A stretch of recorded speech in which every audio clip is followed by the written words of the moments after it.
I am a teacher. But the question these days is why? Oh, why? Many, many years ago, when I still had stars in my eyes and wanted to change the world, I thought, so naively, shame, if I could change one child's life, if I could positively influence one child's life, I would be happy. Just one child. Well, as time went on, the world became bleaker and I became more disillusioned. I didn't know if one child was enough. How would I even know if I influenced one child? Teenagers are notoriously ungrateful little creatures, so how would I know?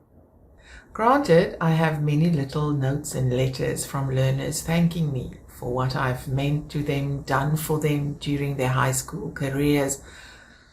But did I really make a difference? Or did I just provide comic relief during an utterly boring school career? With a dawning disillusionment, it didn't feel as if I was really making a difference. Does that make me ungrateful?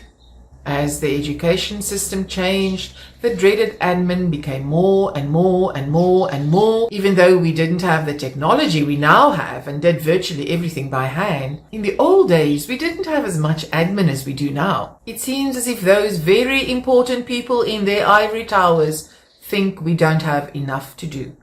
Teaching for a whole school day, coaching sport in the afternoon, still being in charge of several cultural activities on top of that, organizing or attending school functions at night, then still having to prepare for the next day's classes, marking still has to happen, and you need a life as well, you know. Did I mention marking? Learners and parents do not ever think that we have lives as well. I remember many moons ago when I taught at a tiny little school in the Namaqualand, a colleague of mine told her grade 2s one day that she had prepared supper the previous night. They were absolutely astounded that she could cook. Mind you, high school learners are not much better. They only see one facet of us. So, being the self-centered little darlings that they are, they do not think that we also have families to care for, children to help with homework, a house to take care of. But in the good old days, about 20 years ago, we could still balance a home life and a professional life and stay sane. Then those people at the top who do not seem to have ever been in front of a class or even part of a school decided to kill us with paperwork. Teachers, honest to goodness teachers, who still see teaching as their vocation, a calling from God.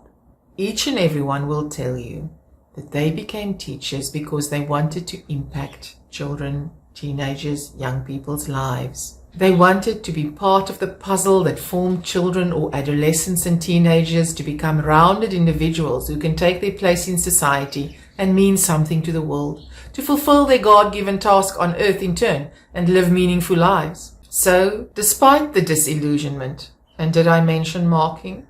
Why do I stay in teaching? In 1996, I took a year's leave of absence to finish an honors degree, went back to teaching. In 2000, I resigned, went to Bible school. God brought me back to teaching. So what now? What should I do? Well, let's talk about the sweethearts in my classes for a minute.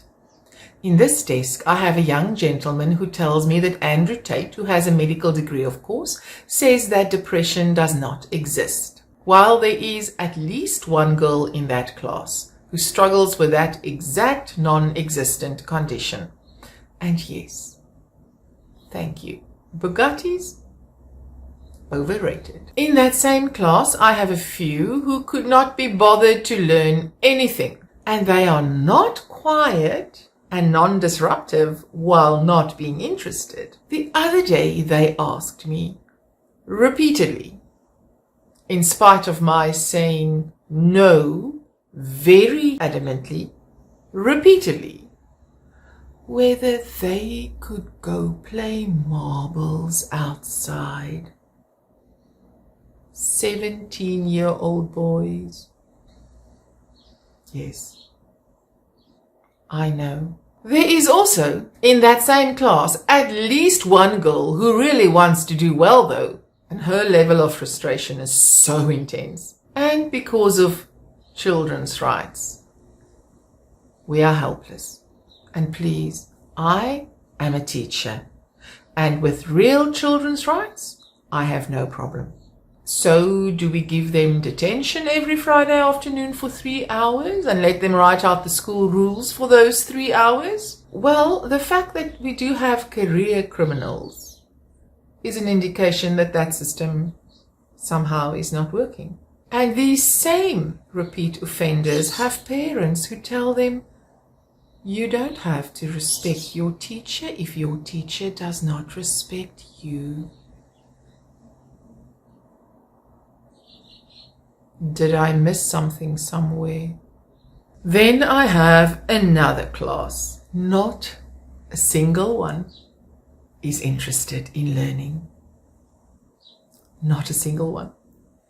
And COVID did not do them any favors either. Because we had to promote most learners in 2020 and 2021, even if they failed convincingly, dismally, wholeheartedly, and because a learner can only be retained once in a phase, our sweethearts and their parents sometimes became complacent.